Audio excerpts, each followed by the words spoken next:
Hi hello good evening dear friends. இன்றைக்கி நாங்கள் ஒரு மெஹந்தி விலாக் தான் பார்க்க போகிறோம். இப்போ இன்றைக்கி டே 1க்கான ஒரு மெஹந்தி விலாக். அதாவது இப்போ பேசிக்காக நான் பார்க்குறேன்னு பேசிக்லேருந்து வீடியோ அப்லோட் பண்ணுவோம் அப்படின்னு சொல்லி பேசிக்லேருந்து அப்லோட் பண்ணுறேன்னு சொன்னால் நீங்கள் நினைக்கலாம் டாட்ஸ் லைன், அதாவது டாட்ஸ் லைன்ஸ். பேசிக்காக சிம்பிளாக சொல்ல போனால் சில பேருக்கு, அதாவது ரெண்டு பேருக்கு மெஹந்தி போடுறது அப்படின்னு சொன்னால் நல்லாவே தெரியும். ஆனால் 2 பேருக்கு அப்படி இல்லை. பேசிக்காகவே என்ன வருது அப்படின்றது தெரியாது. யோசிப்பாங்க, இவங்கெல்லாம் எப்படி இவ்வளோ க்ரியேட்டிவாக அழகா அப்படி போடுறாங்க, அப்படின்னு பியூட்டிஃபுல் ஆகிக்குது, நாங்கள் போடுறது மட்டும் இப்படி வருது இல்லையே. அப்போ நாங்கள் ஃபஸ்ட்டு பேசிக்கை தெரிஞ்சுக்கணும். ஃபஸ்ட் பேசிக் போடணும்னு சொன்னால் எல்லாமே நீட் ஆகிக்கணும் இல்லையா. நீட்டாக இருந்தால் எந்த ஒரு க்ரியேஷனுமே அழகாகிடும். ஸோ நாங்கள் பேசிக்லேருந்து இன்றைக்கி பார்ப்போம். ஒரு க்யூட்டான ஒரு சின்ன விலாக் உண்டு. அப்போ பேசிக்லேருந்து பார்ப்போம்னு சொன்னால் டாட்ஸ்லேருந்து பார்ப்போம். ஃபஸ்ட் நாங்கள் டாட்ஸ் எப்படி போடுறேன்னு சொன்னால் லைட்டாக நாங்கள் டாட்ஸ் போடக்குள்ள நாங்கள் பேப்பரோடைய ஸ்மச் ஆகிற மாதிரி டாட்ஸ் போடுறது இல்லை, தெரியும் தானே. நாங்கள் டாட்ஸு ஃபஸ்ட் ஸ்டார்ட் பண்ணக்குள்ளே டாட்ஸ் ஃபஸ்ட்டு வைக்கக்குள்ள ஆரம்பத்தில் ஷீட்டில் நம்ம மெஹந்தி கோனை வச்சுட்டு அதுக்கு பிறகு கொஞ்சம் அப்படியே அப்பாக்கி கொண்டு வரணும். அப்போ தான் அந்த டாட்ஸ் ஸ்மச் ஆகாமல் லுக்காக காட்டும். அப்படி நாங்கள் பிரைட்ஸுக்கோ இல்லை எங்களுக்கோ நாங்கள் சிம்பிளாக மெஹந்தி டிசைன் போட்டுன்னு சொன்னால் டாட்ஸ் அப்படி. அப்போ நாங்கள் வேரியஸ் டைப்ஸில் டாட்ஸ் போடுறது, ஸ்மச் ஆகும் போடுறதுக்கு நாங்கள் டாட்ஸ் அப்படி சிம்பிளாக டாட்ஸ் போடுவோம். அந்த மாதிரி கொஞ்சம் டாட்ஸ் டிசைன் நான் இப்போ உங்களுக்காக போட்டு காட்டுறேன். இப்போ நீங்கள் பாருங்கள், இப்படி ஒவ்வொரு டாட்ஸுமே நீங்கள் ஸ்மச் ஆகாமல், பேப்பரில் ஸ்மச் ஆகாமல் இப்படி போடுறேன்னு சொன்னால் இப்படி தான் நீங்கள் போடணும். நீங்கள் ட்ரை பண்ணி பார்க்கலும் உங்களுக்கு ஒரே டைப்பில் நீங்கள் டாட்ஸை சும்மா போட்டு பார்க்காம ஒரு லைன் உண்டு, ஒரு வேர்ட்டிக்கலான ஒரு லைனோ இல்லாட்டி ஹாரிசான்டல் ஒரு ஸ்ட்ரைட் லைன் அப்படி நீங்கள் போட்டு, இல்லைன்னு சொன்னால் அலை வடிவத்தில் ஒரு கர்வ் லைன் ஒன்று போட்டு அப்படி நீங்கள் டிஃப்ரெண்ட் டைப்ஸில் டாட்ஸை நீங்கள் ஃபஸ்ட்டு ட்ரை பண்ணி பாருங்கள். நீங்கள் யோசிப்பீங்க, என்னடா இது பேசிக்னு சொல்லிட்டு இவங்க டாட்ஸில் அப்படி ஸ்டார்ட் பண்ணுறாங்க அப்படின்னு. பேசிக்னு சொன்னால் தானே. நான் ஆரம்பத்தில் இப்படி தானே, நாங்கள் ஆணை எழுதுறேன்னு சொன்னாலும் ஏதாவது ஒரு விஷயம் நாங்கள் செய்கிறேன்னு சொன்னாலும் எடுப்புக்கு நாங்கள் செய்ய மாட்டோம் இல்லையா.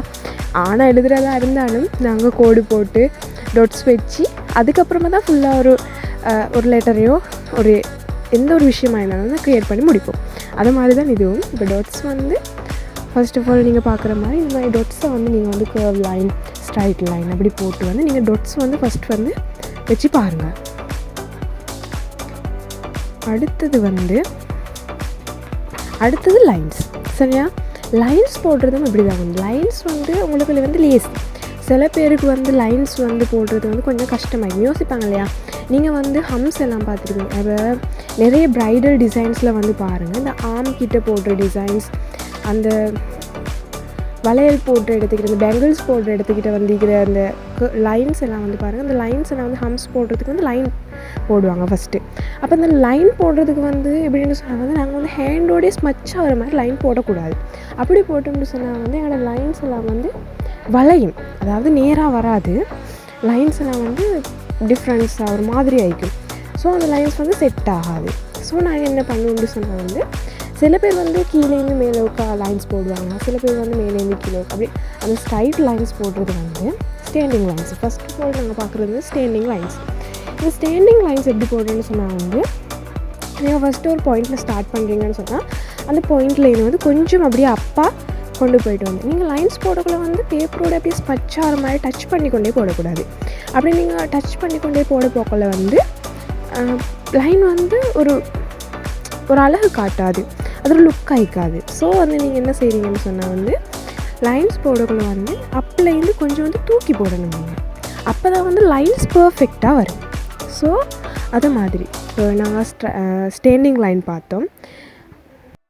ஸ்டாண்டிங் லைன்ஸுக்கு பிறகு பார்க்குறது ஸ்லாண்டிங் லைன்ஸ். அதாவது நீங்கள் ஃபர்ஸ்ட் ஆஃப் ஆல் ஸ்டாண்டிங் லைன்ஸ்லாம் யூஸ் பண்ணுற ஹம்ஸுக்கு யூஸ் பண்ணோம் தானே, அதே போல் தான் ஸ்லாண்டிங் லைன்ஸும் நாங்கள் ஹம்ஸ் போடுறப்போல தான் போடக்குள்ள தான் யூஸ் பண்ணுவோம். கூடுதலான நாங்கள் யூஸ் பண்ணுற நிறைய இந்த விஷயம் இந்த ஸ்லாண்டிங் லைன் யூஸ் பண்ணுற நம்ம ஃபிங்கர்ஸ் டிசைன் போடக்கூட, அப்படி இல்லைன்னு சொன்னால் இந்த பேங்கிள்ஸ் டிசைன் அப்படி இல்லை அந்த மாதிரியான ஒரு டிசைனுக்கு தான் வந்து நாங்கள் வந்து ஸ்லாண்டிங் லைன்ஸும் யூஸ் பண்ணுவோம். அப்போ ஸ்லாண்டிங் லைன்ஸும் வந்து நீங்கள் வந்து ரைட்லேருந்து லெஃப்டில் அப்படி கீழேருந்து மேலேருந்து கீழே அப்படி வந்து நீங்கள் வந்து ஸ்லாண்டிங் லைன்ஸும் போடணும். அப்போ ஸ்லாண்டிங் லைன்ஸ் போடக்குள்ளே வந்து உங்களோட கை வந்து ப்ரிப்பேர் ஆகும். நீங்கள் வந்து 1 to 3 பேப்பர் வந்து இது மாதிரி நீங்கள் வந்து ஃபஸ்ட்டு வந்து ஒரு ப்ராக்டிஸ் கோன் எடுத்து 1 to 3 லைன்ஸ் அப்படி போட்டு பாருங்கள். நீங்கள் ஃபஸ்ட்டுக்கு சில பேருக்கு வந்து ஒரு பேப்பர், அதாவது 1 பேப்பர் ஃபில் பண்ணக்குள்ளே வந்து கைக்கு வந்து பழவிடும். ஆனால் சில பேருக்கு அப்படி இல்லை, ஒரு 1 to 2 or 3 அப்படி பேப்பர்ஸ் வந்து யூஸ் பண்ணணும். அப்படி பேப்பர்ஸ் வந்து நீங்கள் வந்து விடாமல் ப்ராக்டிஸ் பண்ணிட்டு இருந்தால் வந்து அந்த லைன்ஸ் போடுறதுக்கு இது இல்லையா, லைன்ஸ் வந்து பேசிக் தானே. இப்போ டாட்ஸ் அண்ட் லைன்ஸ் வந்து பேசிக். அப்போ அந்த பேசிக்கை வந்து நாங்கள் சிம்பிளாக போட்டோம்னு சொன்னால் வந்து அடுத்த விஷயம்னா எங்களுக்கு லேசி சிம்பிளாக வந்துடும். ஸோ நாங்கள் வந்து லைன்ஸ் சேம் அப்படி தான், வந்து ஸ்லாண்டிங் லைன்ஸும் அப்படி தான், சரியா. அதே பிறகு வந்து ஸ்லீப்பிங் லைன்ஸ் நெக்ஸ்ட் என்ன பார்க்குறோம்னு சொன்னால் வந்து ஸ்லீப்பிங் லைன்ஸும் வந்து நாங்கள் ரைட்லேருந்து லெஃப்ட் போக மேலும் லெஃப்ட்லேருந்து ரைட் வரோம் மேலும், இப்படி 2 டைப்ஸ் இருக்கு. ஸோ வந்து நீங்கள் இப்படி யூஸ் பண்ணி பாருங்கள். நீங்கள் வந்து லைன்ஸ் அப்படின்னு சொல்ல போகலே வந்து இப்படி 2-3 லைன்ஸ் வந்து நீங்கள் போட்டு பார்க்குறது வந்து 1 to 3 பேப்பர்ஸ் வந்து நீங்கள் இப்படி போட்டு போகக்குள்ள வந்து நீங்கள் அப்படி பழவிட்டீங்கன்னு சொன்னால் வந்து உங்களுக்கு ஈஸியாகிடும்.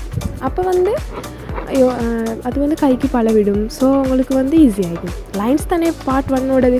நீங்கள் உங்களோட வீட்டில் சில்ட்ரன்ஸ் இருப்பாங்க இல்லையா, அப்படி இருக்க போகக்குள்ள வந்து நீங்கள் அந்த லைன்ஸ் எல்லாம் வந்து அவங்களோட கையில் போட்டு பார்க்கணும். சில பேர் கூடுதலாக வந்து எப்படி மெஹந்தி போடுறதுக்கு பழகுறேன்னு சொன்னால் வந்து சின்ன பிள்ளைகளோட, அதாவது கிட்ஸோட கையில் வந்து அவங்க வந்து சும்மா போட்டு பார்த்து அவங்க வந்து சிம்பிளாக சும்மா போடுவாங்க. அது அவங்களோட கைக்கு வந்து வந்துடும். அது ஒரு ப்ராக்டிஸ் மாதிரி தானே. ஸோ நீங்கள் வந்து அப்படி யாரும் இல்லைன்னு சொன்னால் வந்து பேப்பர்ஸ், அதாவது வந்து நீங்கள் A4 ஷீட்டில் வந்து நீங்கள் வந்து போட்டு ப்ரிப்பேர், அதாவது போட்டு ப்ராக்டிஸ் பண்ணி பாருங்கள். உங்களுக்கு வந்து ஈஸியாகிக்கும். A4 பேப்பர் வந்து ஈஸியாகிக்கும். அது கொஞ்சம் ரஃப்பானதும் தானே. ஸோ வந்து நீங்கள் வந்து அதுக்கு யூஸ் பண்ணுறதுக்கு நீங்கள் வந்து இந்த செரி, அடுத்து வந்து கோலிச்சா, இது மாதிரியான ஹெனாவெல்லாம் யூஸ் பண்ணால் வந்து அது வந்து ஸ்மச் ஆகும். அதுக்கப்புறம் வந்து டிசைன் வராது. ஸோ நீங்களே கொஞ்சம் ஹர்ட் ஆகலாம், என்னடா இது எங்களுக்கு மட்டும் வருது இல்லை அப்படி. நாங்கள் வந்து ப்ராக்டிஸ் ஹெனா, அதாவது நேச்சுரலில் வந்து அதாவது ஸ்டெயின் இல்லாதது. ஸ்டெயின்னு சொல்லக்குள்ள வந்து கலர், அதாவது நீங்கள் ஹெனா வச்சா வந்து யூஸ்வலாக என்ன யோசிக்கிறேன்னு சொன்னால் வந்து நல்லா ஸ்டெயின் கலர் வரணும் அப்படின்னு சொல்லி, அந்த ஸ்டெயின் இல்லாதது தான் வந்து ப்ராக்டிஸ் ஹெனா. லைட்டாக ஒரு ஸ்டெயின் ஈக்கலாம், பட் ஸ்டெயின் வந்து அதில் பெருசாக ஈக்காது. ஸோ வந்து இந்த நேச்சுரல் ஹெனா செய்கிற இடங்களில் வந்து நீங்கள் ஸ்டெயின்லெஸ், அதாவது ப்ராக்டிஸ் ஹெனாஸ் வந்து நீங்கள் உங்களுக்கு ப்ராக்டிஸ் பண்ணணுமா இருந்தால் நீங்கள் வாங்கி யூஸ் பண்ணி ப்ராக்டிஸ் பண்ணி பார்க்கலும். அது மாதிரி தான் வந்து அடுத்தது நாங்கள் என்ன சொல்கிறேன்னு சொன்னால் வந்து இந்த ஸ்லீப்பிங் லைன்ஸ் வந்து நீங்கள் லெஃப்ட் டு ரைட் அப்படி போட்டு பார்க்குறோம், மேலும் ரைட் டு லெஃப்ட் அப்படி போட்டு பார்க்கவும் மேலும் உங்களுக்கு எது வந்து கைக்கு லேஸ் ஆகிக்குதோ, எது வந்து கைக்கு வந்து ஈஸி ஆகிக்குதோ அதை நீங்கள் ட்ரை பண்ணலும். அதே போல் தான் வந்து அந்த ஸ்லாண்டிங் லைன்ஸ், ஸ்டாண்டிங் லைன்ஸ், இது எல்லா விஷயம் வந்து நீங்கள் வந்து அப் டு டவுனும் டவுன் டு அப் அப்படி மாற்றியும் யூஸ் பண்ணலாம். நீங்கள் மாற்றியும் வந்து ப்ராக்டிஸ் பண்ணிடும். உங்களுக்கு கைக்கு எது லேஸாக வருதோ, உங்களுக்கு கைக்கு எது ஈஸியாக வருதோ அதை நீங்கள் வந்து கண்டினியூஸாக கொண்டு போகலும். இப்போ டாட்ஸ் லைன்ஸ் இது வந்து கிளியராக வந்து ஒரு உங்களுக்கு வந்து நல்லா கொஞ்சம் அந்த 1 to 2 பேப்பர்ஸ் வந்து போடக்குள்ளே வந்து ப்ராக்டிஸ் ஆகிடும். அது வந்து இப்போ டாட்ஸ் எல்லாம் வந்து ஈஸியான ஒரு வேலை தானே. இப்போ பேசிக்னு சொன்னாலே அப்படி தானே. அப்போ நீங்கள் அதை மாதிரி போட்டு பார்த்து உங்களுக்கு அது யூஸ்ஃபுல்லாக இருக்கும். ஓகே, இப்போ நாங்கள் நெக்ஸ்ட் என்ன பார்க்க போகிறோம்னு சொன்னால் வந்து டெர்மினேஷன்ஸ் அப்படின்னு சொல்லக்குள்ள வந்து என்னென்னு பார்த்தா வந்து நீங்கள் வந்து மெஹந்தி ப்ரைடல்ஸ்க்கோ அப்படி நீங்கள் வந்து ஓனாக வந்து ஈத் டைமில், ஃபெஸ்டிவல்ஸ் டைமில், ஏதாவது ஒரு ஃபங்க்ஷனுக்கு எப்படியோ மெஹந்தி ஹெனா போடுறீங்க இல்லையா, நீங்கள் கையில் ஹெனா போடக்குள்ளே வந்து சின்ன சின்ன கேப்ஸ் வரும். இப்போ ப்ரைடல் ஹெனாவை பொறுத்த வரைக்கும் வந்து ப்ரைடல்ஸுக்கு ஹெனா போடுறது அப்படின்றது வந்து அது வந்து கூடுதலாக வந்து நாங்கள் யோசிப்போம் என்னென்னு சொன்னால் வந்து ஃபுல் ஹேண்ட்லேயுமே ஃபில் பண்ணணும்னு. என்ன சொன்னால் ப்ரைடல்ஸோட பெரிய விஷ், அதாவது பிக்கெஸ்ட் விஷ் என்னென்னு சொன்னால் வந்து எங்களோட ஃபுல் ஹேண்டுமே வந்து ஹெனாவால் ஃபில்லாகவே இருக்கணும் அப்படின்றது தான். அந்த மாதிரி இருக்க போக்கல வந்து இப்போ ப்ரைடல்ஸ் கொடுக்குற அந்த டிசைன் வந்து சம்டைம் எங்களுக்கு விட்டு போகலும், சம்டைம் வந்து நாங்கள் அந்த ஒரு டிசைனை வந்து ஏதோ ஒரு கன்ஃபியூஷனில் போடாமல் விடலும். அப்படி இல்லைன்னு சொன்னால் வந்து அவங்க தந்த டிசைன்லேயே வந்து கெப்ஸ் கூடைக்கி அப்படி ஏதாவது வீக்கக்குள்ளே வந்து நீங்கள் வந்து அதை ஃபில் பண்ணுறதுக்கு, அந்த கெப்ஸை வந்து ஃபில் பண்ணுறதுக்கு யூஸ் பண்ணுற டிசைன்ஸ் தான் வந்து டெர்மினேஷன்ஸ். இந்த டெர்மினேஷன்ஸ் வந்து கூடுதலாக வந்து எதை வேணாலும் நீங்கள் யூஸ் பண்ணலாம். லீவ்ஸ் ஆயிக்கலும், அடுத்தது வந்து டொட்ஸ் ஆயிக்கலும், லைன்ஸ் ஆயிக்கலும். அப்படி இல்லைன்னு சொன்னால் வந்து சும்மா லீவ்ஸ் இல்லாமல் வந்து கல்ஃப் லீவ்ஸ் யூஸ் பண்ணலும், அப்படி இல்லைன்னு சொன்னால் வந்து ஃப்ளவர்ஸ், அதாவது வந்து ஃப்ளவர்ஸ் யூஸ் பண்ணுறது. அடுத்து அது மாதிரி ஒரு சின்ன சின்ன கெப்ஸை ஃபில் பண்ணுறதுக்கு, அதாவது பேஸ் யூஸ் பண்ணுறது. நான் அடுத்த வீடியோவில் இன்ஷால்லா வந்து பேஸ் போடுறேன். பேஸ் எப்படி ஒரு ஃப்ளவர்ஸுக்கோ எதுக்கோ வந்து ஒரு ஆரம்ப கட்டமே ஒரு பேஸ்ன்னு தான் சொல்லலும். அந்த மாதிரியான பேஸ், அதாவது ரவுண்ட் ஷேப்பில் நாங்கள் வந்து சொல்ல போனால் வந்து முறுக்கு அந்த மாதிரி ஷேப்பில் வருமே, அதாவது ஃப்ளவர்ஸுக்கு வந்து போடுறதுக்கு முன்னுக்கும் அந்த நாங்கள் ஒரு சர்க்கிள் ஒன்று போட்டு அதுதான் பேஸ். அந்த மாதிரியான விஷயங்கள் வந்து போடுறது தான் வந்து டெர்மினேஷன். இதை மாதிரியான விஷயங்களை கொண்டு தான் நாங்கள் ஃபில் பண்ணுவோம் டெர்மினேஷன்ஸை. இப்படி டெர்மினேஷன் அப்படி பார்க்க போகிறதுக்குள்ளே வந்து இதில் ஒரு டிசைனாக பாருங்கள். நீங்கள் வந்து இந்த மாதிரி விஷயங்களை இது வரைக்கும் பார்த்தில்ல அப்படின்னு சொன்னால் வந்து உங்களுக்கு கஷ்டமாகிக்குது ஏதாவது அப்படின்னு சொன்னால் வந்து நீங்கள் அதுக்கு வந்து கொஞ்சம் ஃபஸ்ட்டு வந்து போட்டிக்கிற விதம் வந்து நீங்கள் ட்ரை பண்ணி பாருங்கள். நான் போடுற இந்த வீடியோவில் இருக்கிற டிசைன்ஸை வந்து கொஞ்சம் ட்ரை பண்ணி பாருங்கள். அது கொஞ்சம் உங்களுக்கு கஷ்டமாகிக்குது அப்படின்னு சொல்லி, உங்களுக்கு அது கொஞ்சம் கஷ்டமாகிக்குது, இந்த டிசைனை வந்து திருப்ப ரிப்பீட் பண்ணுங்கள் அப்படின்னு சொல்லி உங்களுக்கு ஏதாவது ஒரு விஷயம் இருந்துச்சுன்னு சொன்னால் வந்து உங்களுக்கு கொஞ்சம் அது வந்து கொஞ்சம் ஸ்ட்ரகிள் ஆகிக்கலாம், கொஞ்சம் வந்து கஷ்டமாகிக்கலாம், ஹார்ட் ஆகிக்கலாம்.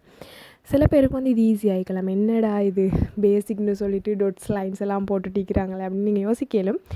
அட்வான்ஸாக போகிற ஆக்களுக்கு வந்து இது கொஞ்சம் சில்லி ஆகிக்கலாம். பட் அடிப்படை கூட, அதாவது பேசிக் கூட தெரியாதவங்களுக்கு வந்து இது கொஞ்சம் யூஸ்ஃபுல் ஆகிக்கும். என்ன சொன்னால் வந்து கேர்ள்ஸ் வந்து பொதுவாக எல்லாரோடையும் ஒரு விஷயம் என்னென்னு சொன்னால் வந்து ஹெனா போடுறதுன்றது வந்து ஹெனா, நெயில் ஆர்ட்ஸ் இந்த மாதிரியான விஷயங்கள வந்து மேக்கப் இப்படி விஷயங்கள வந்து கேர்ள்ஸுக்கு வந்து ஈடுபாடு கொஞ்சம் அதிகம், அப்படி தானே? ஸோ வந்து சில பேர் வந்து நினைப்பாங்க ஹெனா போடுறது இவ்வளோ கஷ்டமாகிக்குது அப்படின்னு. அவங்களுக்கான ஒரு டுட்டோரியல், அதாவது அவங்களுக்கான ஒரு பேசிக் லோக்காக தான் நான் இதை வந்து போட்டிக்கிறேன். சரியா? இப்போ நீங்கள் யோசிச்சு பாருங்கள், உங்களுக்கு இந்த பேசிக் வந்து யூஸ்ஃபுல்லாக இருந்துச்சுன்னு சொன்னால் வந்து கட்டாயம் ஒரு ரெட் ஹார்ட் கமெண்ட் பண்ணுங்கள். இந்த பேசிக்கில் வேலை இல்லை, நீங்கள் கொஞ்சம் அட்வான்ஸாக போகலும் அப்படின்னு சொல்கிறாக்கள் வந்து சப்ஸ்கிரைப் பண்ணி உங்களோட கமெண்ட்டை வெளிப்படுத்துங்க. இல்லை நீங்கள் பேசிக்லேருந்து போகணும் அப்படின்னு சொல்கிறவங்க வந்து லைக் கொண்டு போட்டுடுங்க. நீங்கள் உங்களோட கமெண்ட்ஸ், உங்களோட விஷ் எப்படி இருக்குதுன்னு பார்த்துட்டு அடுத்த வீடியோ அப்லோட் பண்ணலாம். ஓகே ஃப்ரெண்ட்ஸ், இன்றைக்கான விலாகை வந்து இதோட வந்து ஸ்டாப் பண்ணிக்கிறேன். வந்து நீங்கள் கட்டாயம் வந்து சப்ஸ்கிரைப் பண்ணுங்கள், லைக் பண்ணுங்கள், உங்களோட கமெண்ட்டை வந்து வெளிப்படுத்துங்க. தேங்க்யூ ஃபார் வாட்சிங். Thank you so much.